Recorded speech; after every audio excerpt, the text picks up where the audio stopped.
Hello, sir and madam. I hope that you are doing well. Today we are talking about the Humanistic School of Thought, Social and Emotional Learning. For me, it's also a very interesting school, very interesting approach.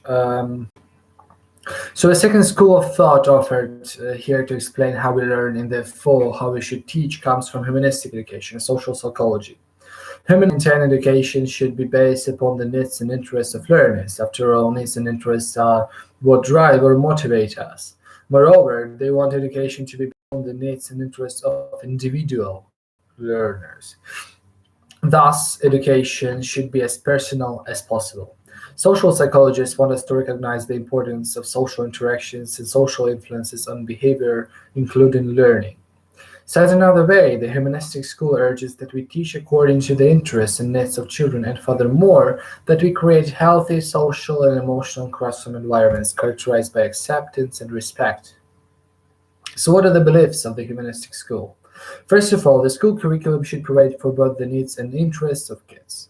Needs include personal safety and security, love, belonging, achievement, and autonomy, competence, and healthy social relationship. For example, affiliation is a strong human need, and therefore the skill should ensure that all children have the opportunity to have a good relationship with their peers and the teacher.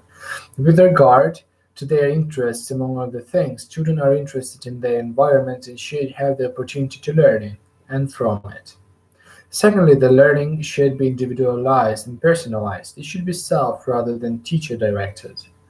Kids should be given latitude to learn what they personally have interest in and how they wish to learn. The school should fit the child, not the child fit the school.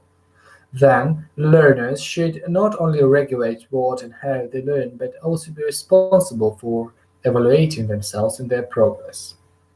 Then, knowing how to learn is more important than the acquisition of specific knowledge. Developing attitudes and values are as important as acquired knowledge, so therefore teachers should make sure effective or attitudinal learning objectives are pursued. For example, learners should learn how to attend to respond to value, internalize, and act on information and knowledge. They must know how to think about and what to do with information. Then, learners learn best in a psychologically safe environment where they are accepted and valued. Each child should be accepted as he is, not judged by what he should or could be. Then learners learn best when they have good feelings about themselves and others. They prosper when they have self-respect and a feeling of efficacy or control over what happens to them. Then we would do well to try to place ourselves in the shoes of learners in order to see learning from their perspective.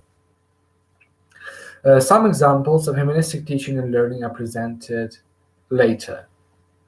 For example, the project method permits kids to pursue their learners personal learning interests. Comparative learning promotes social and emotional growth, where children share, accept, and respect each other. Here are other examples. First of all, inviting school success. It was developed to get teachers to communicate to learners what they are responsible, able, and valuable people. To convey this, invitational learning calls upon teachers to first know learner's name, second, have individual contact with each learner, three, show learners they respect them, four, be honest with learners and themselves, five, not take a student's rejection personally, and six, respect themselves as teachers. Creating and inviting classroom follows. Then, this is a social and emotional based learning. Certain skills and community programs aim to help students grow socially and emotionally. They intend to help them establish and maintain good interpersonal relationships, increase caring for others, manage their emotions, make responsible decisions, and set and achieve positive goals. The investigators conclude that such programs provide students with improved social and emotional skills important in their daily lives, and that they also can improve academic achievement. Then, values clarification. Values clarification refers to techniques by which learners first identify how they feel, what they believe about something, second, value that feeling or belief, and if values, act on it. The intention is for learners to become aware of the values they hold, since those values influence their behavior.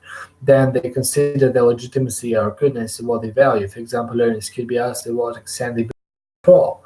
After stating their preference, they are encouraged to share and explain their position why they hold it. Once they have examined their value in relationship to the values others hold, learners are better able to price the value or to modify or reject it. Once the value is priced, learners are expected to go the next step and act on the value. For example, the learners might be asked, all right, if you believe this strongly about gun control, what can you do? Then this is a moral education. Moral education is akin to character education, values education, and citizenship education. These techniques are designed to help learners develop more responsible behavior both in and out of school. Teachers can do a number of things to enhance higher levels of students' morality and character, such as serving as role models who are always respectful and caring of others and who intervene as necessary to get students to be respectful and caring too. Second, creating a family or community atmosphere in the class till students feel worthwhile and care about one another. And thirdly, encouraging students to hold high academic and behavioral standards in order to achieve the value of work is a way to develop oneself and contribute to a community.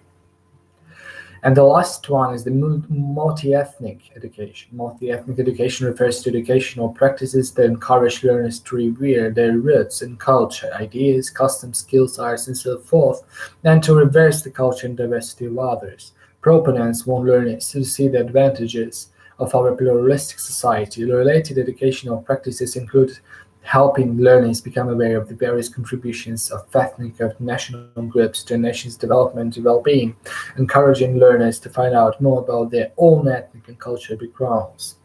Humanistic approaches seem to produce wonderful results. For example, they have been found to increase school attendance, decrease the dropout rate, and improve students' attitudes, behaviors, and academic achievement. Thank you so much. See you the next time.